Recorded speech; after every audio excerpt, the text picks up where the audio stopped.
everyone, I'm Alex and I'm the hands behind Lovecraft Crochet.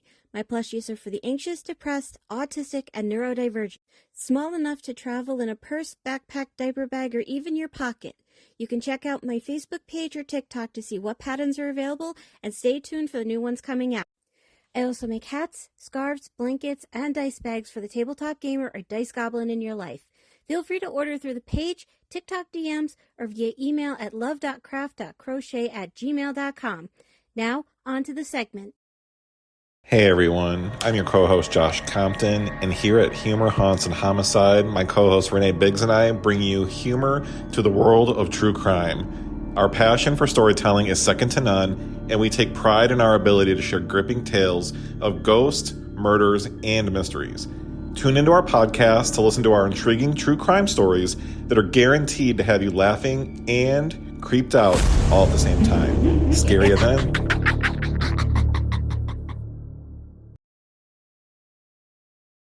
Due to the graphic and disturbing nature of the crimes discussed, listener discretion is advised.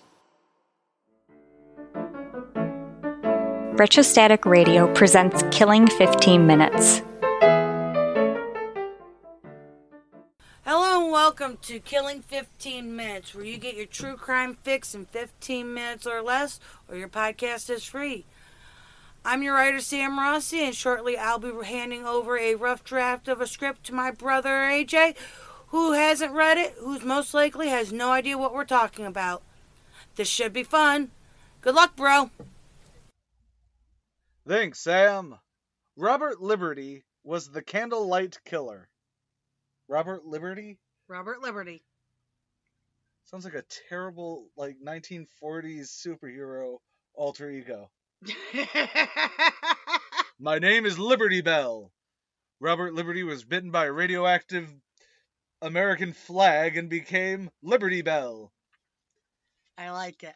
I don't. He's a serial killer. You're sick. This is true. You shouldn't be glorifying this. Born Robert Willard Liberty on May 15th, 1947 in California. In 1966, while housed at Orange County Medical Center, I'm assuming this is Orange County, California, not Orange County, Florida. Or Orange County, New York. Is there an Orange County, New York? OCC, Orange County Choppers. I thought that was in California. No, they were downstate in New Berlin. What happened to Old Berlin? It was cut in half. Oh, yeah. Oh, yeah, that was a thing that happened. Who knew a World War II joke could actually be funny? That was the end of the war. This is true. Years after the end of the war, wasn't it? Because it wasn't like war ends, then we split it in half. It was we split it into half. It became split in half when the war officially ended and Russia won half of Germany. Well, no, they wanted all of Germany. Anyways, that's not the point. David Hasselhoff tore down that wall. Tore down the wall. Anyways, in 1966, while housed at Orange County Medical Center, the 19-year-old, I'm assuming Liberty, Yes. met 31-year-old Marcella Landis. Landis was also being treated after a suicide attempt. They eventually started a relationship, and Liberty began living in Landis's apartment after both had been released. On June 4th, 1966, Liberty strangled Landis with a pair of silk stockings. After the murder, he dressed up the body, applied makeup before putting her body on the couch and lighting candles around her. He placed a Bible in her hands over her chest. Well, Just wait. I'm assuming he does this more than once, because once is weird, but that wouldn't call him the Candlelight Killer. Like that. Well, it could give him that one if he did it just once because No, it if he was did weird enough. But if he did it just once, he wouldn't A, be as known, B, it would just be a light little anecdote like, oh hey, did you because I'm 99% sure fucked up single murders happen more, obviously by numbers, More fucked up often single than serials. killings happen more. And you've got to think how many of them tried to make it look something. Yeah. You know what I mean? When police entered the apartment, Liberty was strumming a guitar next to the body. Why do you bring these people to me?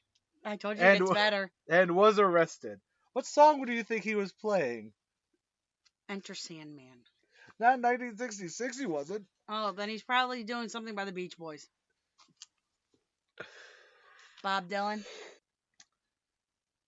Wings. No, they were still the Beatles then. No, they disbanded in it was 68 the Beatles stopped, right? I think so. 67 or 68. Yeah, so anyways. Sam doesn't know why or how the cops showed up, but they showed up. But the man was humming during his strumming. On August 26th, the judge declared Liberty insane and was ordered to spend 90 days at Atascadero State Hospital in San Luis Obispo County. Obispo? Oh, no, what did I say? I don't know, but I've been told by Californians it's Obispo. San Luis Obispo, California. Hey, I've heard of Obispo, California. We've heard of somebody that's been at that hospital too. Yeah, didn't we cover someone? 2 of them. Herbie and Eddie? Herbie and Ed. Eddie and Herb? They both were at that, not at the same time, but... Well, that's because California per capita seems to breed the most mass killings in the 60s. Well, speaking of Peter Vronsky's book, The Epidemic Years, yeah, is on Spotify, audiobooks. Cool. I started listening to it last night. Well, the one that I'm reading is the updated version. Oh, okay. Because I was trying to figure out why it would automatically send me that one, to that one when I was looking for that. Right. So it's the one that's in print right now. Epidemic Years is not in print. Oh, okay. Cool, though. Very cool. I still think we got to do that live stream. Everyone listening, go to Facebook, comment, do the live stream of us reading that book, because we got really neat ideas about it. And we still haven't actually done our discussion on the If I Did It, Here's How by OJ. Not really. Which made me feel very uncomfortable, because, I think it's the voice actor. The person reading OJ is just so smooth and charismatic that he goes down like a smooth glass of OJ. All right, finish up with Liberty. In February 1967, a judge accepted a plea of insanity. Liberty was found not guilty by reason of insanity in Landis's murder. He was then transferred to Vacaville State Hospital. By 1969, shrinks believed Liberty to be recovered. We're about to find out that he wasn't, huh? Just read. On June 2nd, 1969, Liberty left Metropolitan State Hospital a free man. I'm assuming he was transferred again to Metropolitan? Yes. Okay. Only due to his doctors mislabeling him for discharge. Once found, Liberty returned. Once found. He was released. The doctor fucked up. Once found, Liberty was returned to Orange County Medical Center. Okay, thank you. I should have finished that sentence. On September 15th, 1969, Liberty was deemed legally sane and released with no supervision. This seems like clerical errors out the ass. He moved to Costa Mesa and got an apartment with 3 men. On March 2nd, 1970, Liberty mortally shot one of his roommates, Thomas Estorina, aged 25. Liberty fled once charged with the killing. A warrant was issued by the FBI for flight to avoid prosecution. On the run, he met Kennel Beerley. Is that supposed to be like Kendall and you just spelled it wrong? Maybe. And started a romantic relationship. Maybe you say it later and we'll find out. Just because I've never heard Kennel as a name. It was also the 60s. That's fair. Drugs were rampant.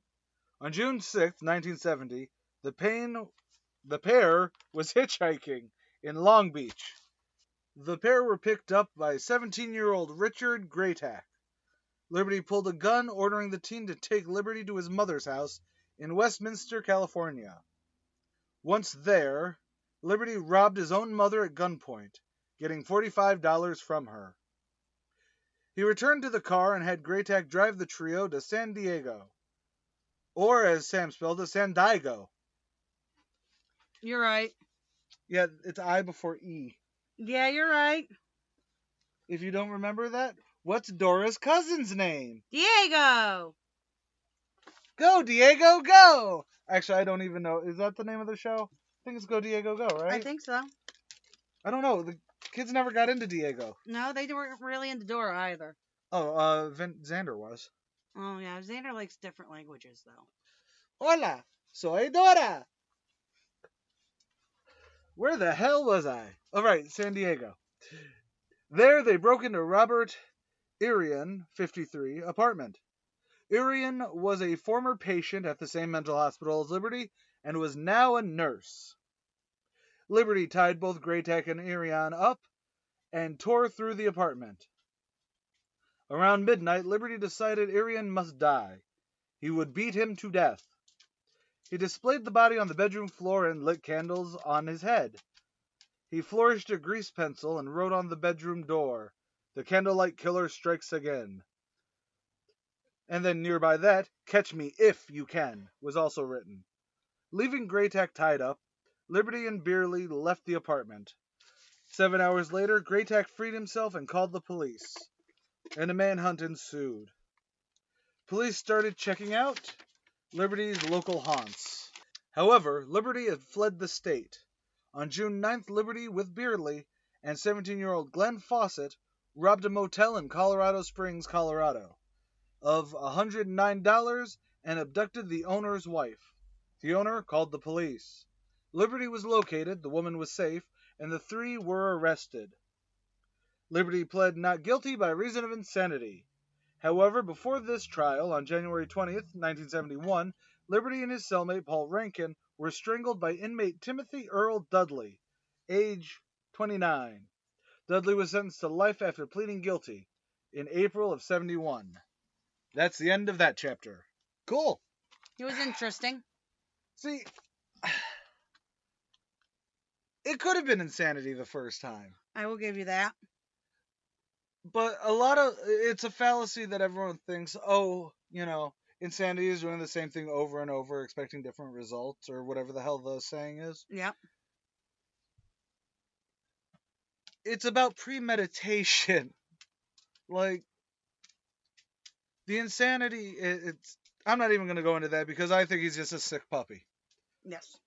Maybe he had a moment of insanity for the first time, but then you see that it's not, he's doing it on purpose. Yes.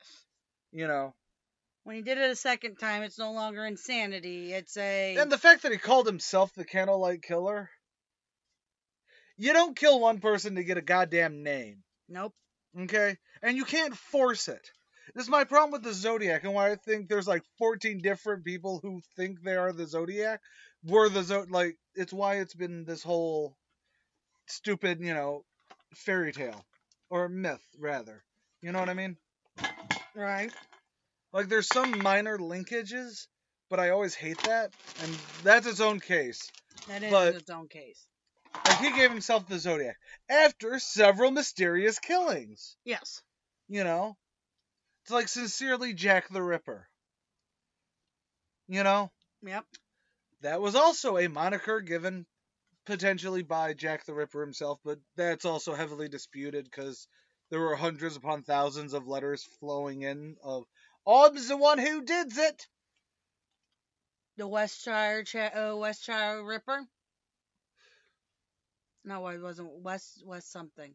The Westchester Ripper? No, it was Yorkshire Ripper, but it was the guy who taunted. Oh, yeah. The police. They gave him Westshire West. I see what you're saying. Yeah.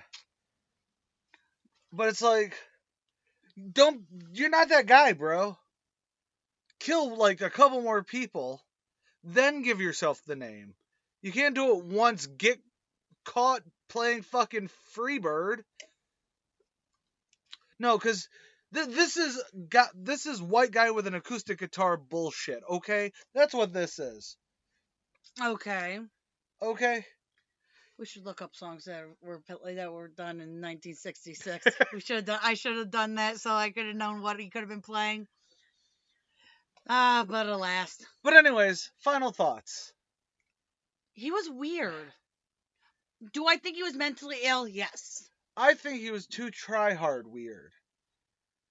Like a pick-me girl?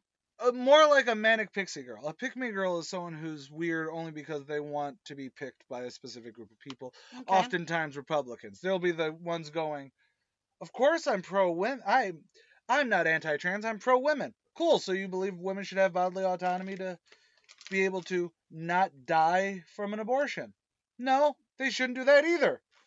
Yep. Sorry.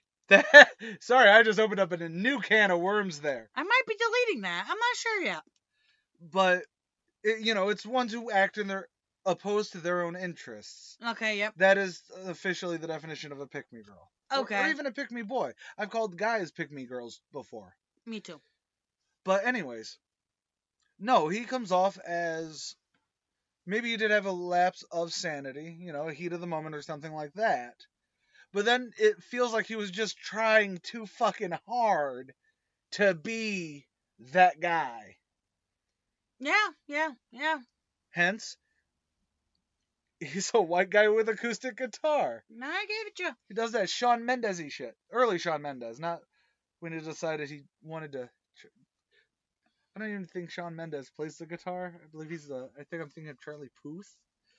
No, Charlie Puth plays the piano. Piano? Piano. Okay, final thoughts. He was try hard. I'll give you that. Like, ultimately, he was just a petty little shit. With mental illness. Yeah. I would say that he probably had, like, depression or, Yeah. He had something up with him. And also, clerical errors are clerical errors. I want to blame them, but at the same time... At some point, they decided he was sane. Yeah, they did eventually go, fuck it, he's sane. All right. Close out. I'm AJ Carey. I'm Sam Rossi. Later, y'all. Killing 15 Minutes is hosted by Arthur Carey, with scripts written and researched by Sam Rossi. If you like this episode or want to stay updated on this series, consider following Killing 15 Minutes on Patreon or Retrostatic Radio on all major social media platforms. Good night and God bless. You're watching Retrostatic Radio. Wheel of Random is turn, turn, turn. Tell us the 15 minutes we shall learn. I'm Sam Rossi, writer and co-host of Randomly 15 Minutes, where the Wheel of Randomness gives me the topic and I write about it. I'm Megan Klodnicki, and I'm the host of Randomly 15 Minutes. I cold read what Sam writes and learn in real time about a random topic. You can find us on all major podcast platforms and YouTube. Follow us on Facebook at Randomly 15 Minutes to get more random facts.